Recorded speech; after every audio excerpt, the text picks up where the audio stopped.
Welcome to my channel. शुरू अल्लाह के नाम से जो बड़ा मेहरबान निहायत रहम करने वाला है। अस्सलाम वालेकुम। कुरान मजीद में हजरत मूसा अलैहिस्सलाम के जिक्र में दो फिरौनों का जिक्र है। एक वो जिसके जमाने में हजरत ईसा अलैहिस्सलाम पैदा हुए और उसके घर में परवरिश पाई, और दूसरा वो जिसके पास आप दावत और बनी इसराइल की रिहाई का मुतालबा लेकर पहुंचे और जो आखिरकार गर्क हुआ। मौजूदा जमाने के मुहक्किकीन का आम ख्याल ये है कि पहला फिरौन रामसेस दोम था, और जिस फिरौन का गर्क होने में जिक्र है वो रामसेस दोम का बेटा मुनफताह था। उसने बनी इसराइल को गुलाम बनाया और उन पर हर तरह के मजालिम करता।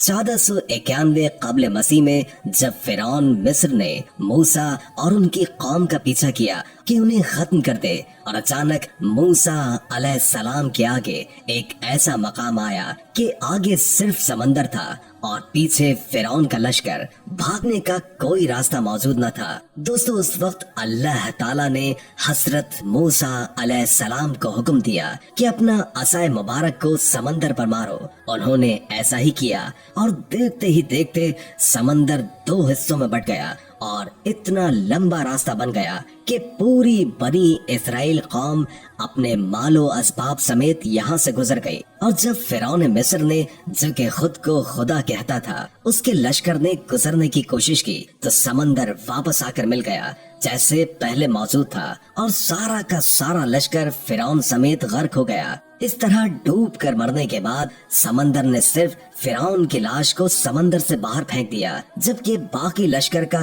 कोई नामो निशान न मिला। यूं आहिस्ता आहिस्ता वक्त गुजरता रहा। मिस्रियों में से किसी शख्स ने साहिल पर पड़ी उसकी लाश को पहचान कर उस वक्त के फिरौन के दरबार में बताया तो फिरौन की लाश को महल पहुंचा दिया गया। दरबारियों ने मसाला लगाकर उसे पूरी शानो शौकत और एहतराम से ताबूत में रखकर महफूज कर लिया। कमाल का इत्तेफाक है कि पूरी जमीन पर उस वक्त सिर्फ एक कौम आबाद थी जिसे मसाला लगाकर लाशों को महफूज करने का हुनर आता था। ऐसा लग रहा था कि इस कौम ने इसी दिन के लिए ही ये सब कुछ सीख रखा था। फिरौन मिस्र की लाश को मसाला लगाकर महफूज करने के अमल के दौरान उनसे गलती हो गई, और वो गलती ये थी कि फिरौन समंदर में डूबकर मरा था, और मरने के बाद कुछ अरसे तक पानी में रहने की वजह से उसके जिस्म पर समंदरी नमकियात की एक तह जम गई थी। सो मिस्रियों ने उसकी लाश पर नमकियात को इसी तरह रहने दिया और ऐसे ही मसाले लगा दिए। वक्त गुजरता गया। जमीन व आसमान ने बहुत सारे रद्द बदल देखे, जिसकी गर्द के नीचे सब कुछ दब गया।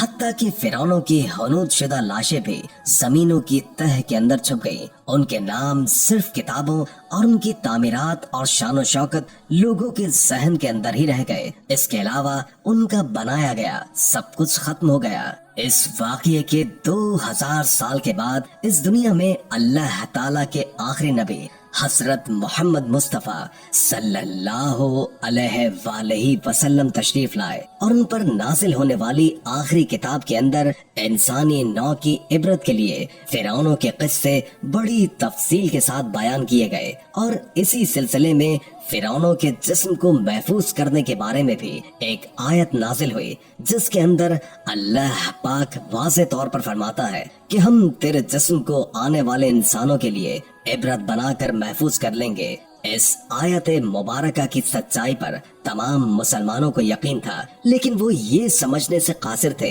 कि खुदाई का दावा करने वाले की लाश कैसे महफूज की गई होगी, कैसे इसे इबरत का निशान बनाया जाएगा, कौन इसकी तस्दीक करेगा। ये इतना नाजुक मामला था कि आप जरा खुद सोच कर देखें कि कुरान पाक के अंदर बयान किए गए अल्लाह ताला के तमाम अल्फाज में से अगर सिर्फ ये एक आयत मुबारका भी या अल्लाह का ये दावा नऊज़ बिल्लाह गलत साबित हो जाता तो गैर मुस्लिम और कुफ्फार के सामने मुसलमान किस मुंह से कुरानी आयत का दिफा करते। मगर ये अल्लाह का कलाम है जिसके अंदर शक की कोई गुंजाइश नहीं। इसलिए हर दौर के अंदर उसने अपने आप को और अपने एक एक लफ्ज को मनवाया है।